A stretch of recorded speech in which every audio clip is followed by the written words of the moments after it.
Friends, आज मैं आपको एक कहानी सुनाने जा रहा हूँ जो कि है 3 रूममेट्स की जो प्रयागराज पढ़ने आए थे।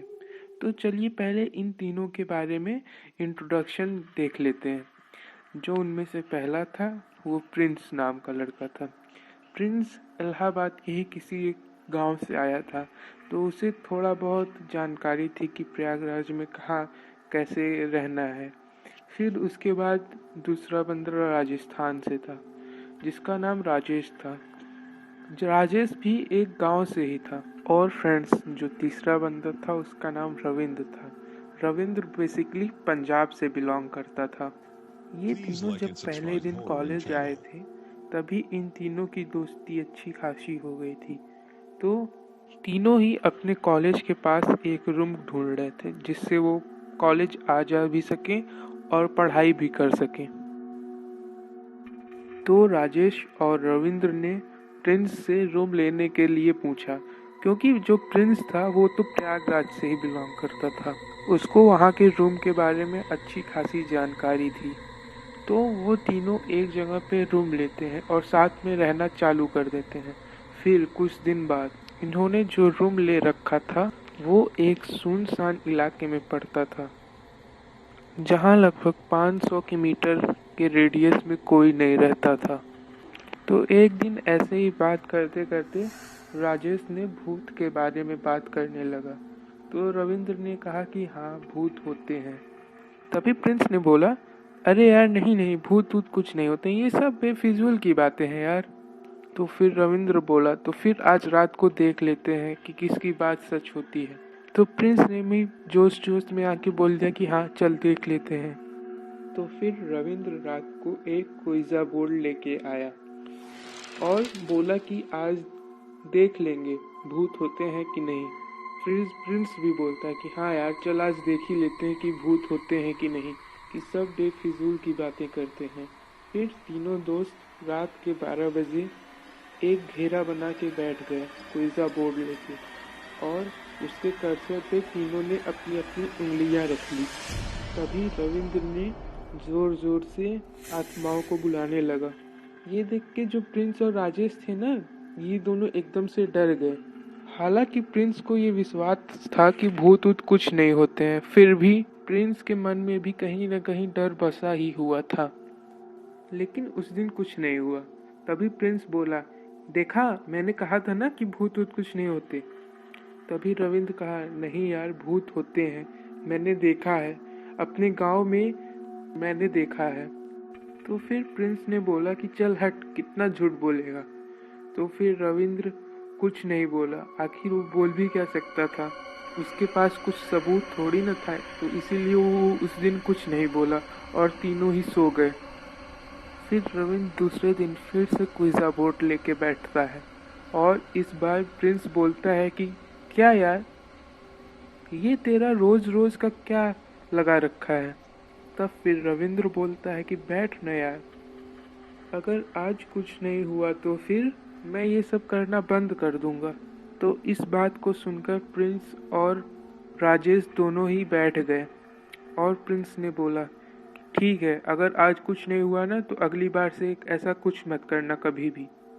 तो इस बार रविंद्र क्या काम करता है कि गेट बंद करके आता है, रूम की सारी लाइटें बंद कर देता है और फिर एक घेरा बनाता है गेहूं के आटे का, और अपने दोनों दोस्तों को, प्रिंस को और राजेश को, घेरे के अंदर क्विज़ा बोर्ड के साथ बैठा देता है। फिर वो कैंडल लेके आता है और खुद भी घेरे के अंदर बैठ जाता है। और रूम की लाइट्स बंद होने के कारण रूम में एकदम गुप्त अंधेरा था। जो थोड़ी बहुत रोशनी थी ना, वो कैंडल से आ रही थी और खिड़की से चांद की रोशनी हल्का हल्का रूम के अंदर आ रही थी। फिर वो तीनों अपनी उंगलियां क्विज़ा बोर्ड के कर्सर पे दोबारा रखते हैं और रविंद्र फिर से स्पिरिट्स यानी आत्माओं को दोबारा से बुलाना चालू करता है। इस बार तो प्रिंस के मन में डर नहीं था, क्योंकि एक बार करने के बाद डर खत्म हो गया था उसका। फिर कुछ देर बाद रूम का टेम्परेचर अचानक से ही बदल जाता है और जो खिड़की खुली हुई थी उससे ठंडी ठंडी हवा रूम के अंदर आना चालू हो जाती है और पिज़्ज़ा बोर्ड का जो कर्सर था वो मूव करने लगता है। ये देख के तीनों ही दोस्त बहुत ज़्यादा डर जाते हैं। फिर प्रिंस डर के मारा बोलता है, भाई बंद करना यार, ये सब क्या हो रहा है। तभी रविंद्र बोलता है कि क्या यहाँ कोई आत्मा है। उसके कुछ ही देर बाद वो कर्सर हिलते हुए यश की ओर जाता है। इसे देख के प्रिंस और राजेश बहुत ज़्यादा डर गए थे और कहीं न कहीं रविंद्र भी बहुत ज़्यादा डरा हुआ था। फिर रविंद्र पिज़्ज़ा बोर्ड की ओर देखते हुए सवाल जवाब करने लगता है और पूछता है कि क्या तुम एक अच्छी आत्मा हो। फिर धीरे से वो कर्सर मूव करते हुए नो की ओर जाता है, जो कि ये दिखाता है कि वो आत्मा बिल्कुल भी अच्छी नहीं थी। फिर कुछ देर बाद रविंद्र फिर से पूछता है, क्या तुम हम लोग को तंग तो नहीं करोगी या करोगे। तो वो कर्सर थोड़ा सा भी नहीं हिलता और तीनों ही दोस्त बहुत ज़्यादा डरे हुए थे। प्रिंस के चेहरे पे साफ साफ डर दिख रहा था। जो लड़का कभी आत्माओं पे विश्वास नहीं करता था, उसे भी आत्माओं पे कहीं न कहीं विश्वास हो गया था। एक बार कहीं हम लोग भी अगर उस जगह पे होते तो कहीं न कहीं बहुत ज़्यादा डर गए होते। एक पल के लिए आप सोच के तो देखिए कि अगर आप प्रिंस की जगह पे होते तो आप क्या करते। इस समय रूम में 3 नहीं 4 लोग थे और कहीं न कहीं प्रिंस ये जानता था कि वो चौथा कोई इंसान नहीं, एक आत्मा है। फिर प्रिंस डर के बोलता है, भाई इस गेम को बंद कर दे, मुझे बहुत डर लग रहा है। उसकी इस डरी हुई आवाज़ को सुनकर रविंद्र को बहुत खुशी होती है।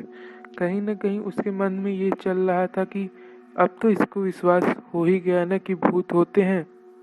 तो फिर रविंद्र ने उसको और डराने के लिए सोचा और आत्मा से पूछा, अगर तुम्हें हम तीनों में से किसी को मारना हुआ तो तुम पहले किसको मारोगे।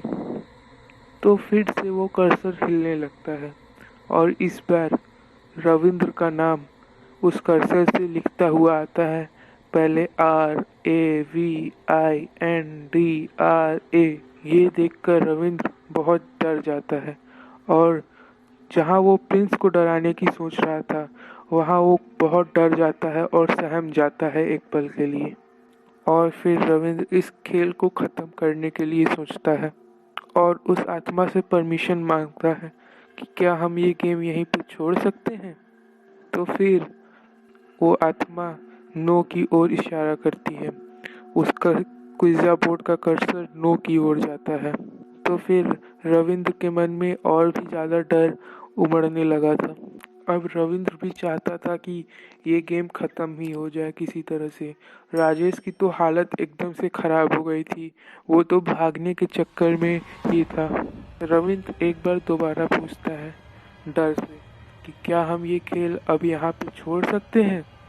तो इस बार कर्सर यश की ओर जाता है।